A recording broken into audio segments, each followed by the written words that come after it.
भुवनेश्वर स्थित एक होटेल परिसर में ओडिया चलचित्र तुमे मो शंखा तुमे मो सिंदूर थिएट्रिकल रिलीज डेट घोषणा कार्यक्रम अनुष्ठित हो जाइए। अवसर में चलचित्र प्रयोजक बद्रीनाथ पट्टनायक, निर्देशक रंजीत बारिक, चलचित्र नायक अभिषेक रथ, नायिका अंकिता और महिमा समेत अभिनेता शक्ति बराल अन्य कलाकार माने उपस्थित थे।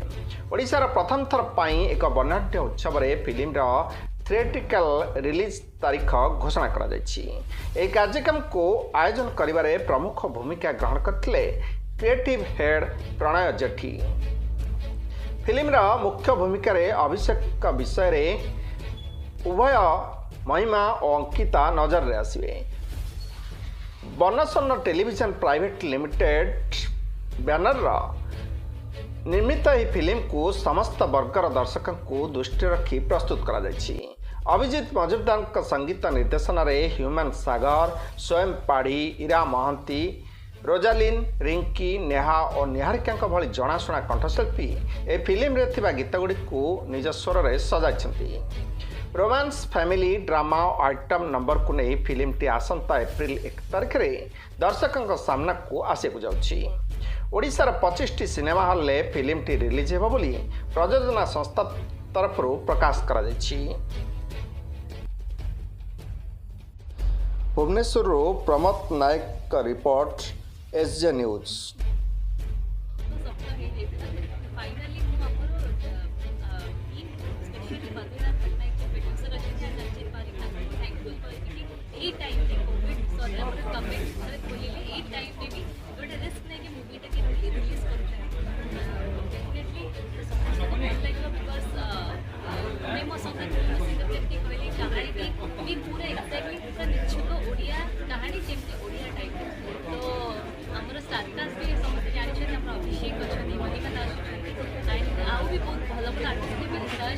प्रतिभा पंडा म्यूजिक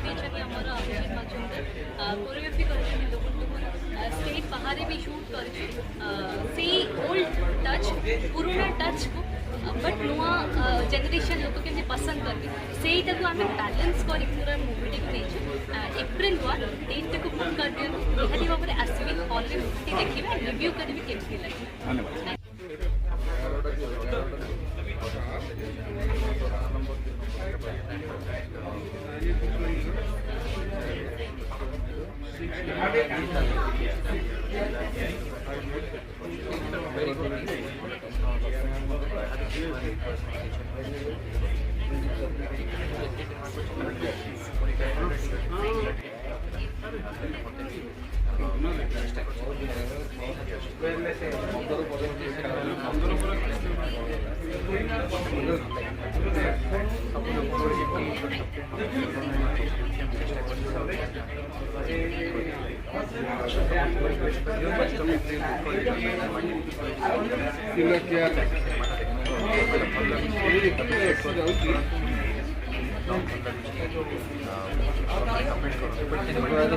दर्शकों को उल्टा प्रभाव पड़ेगा।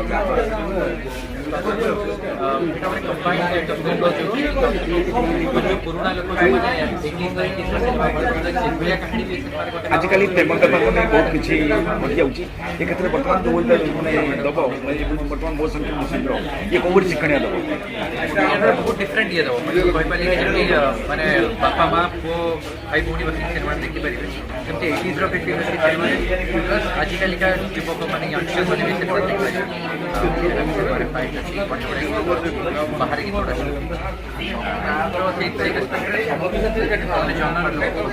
जो मैंने एंटरटेनिंग फिल्म देखा से मैंने जो मैंने फैमिली फिल्म देखा देखिपारे डिफरेंट जॉनर रही सिनेमा सब जॉनर लोक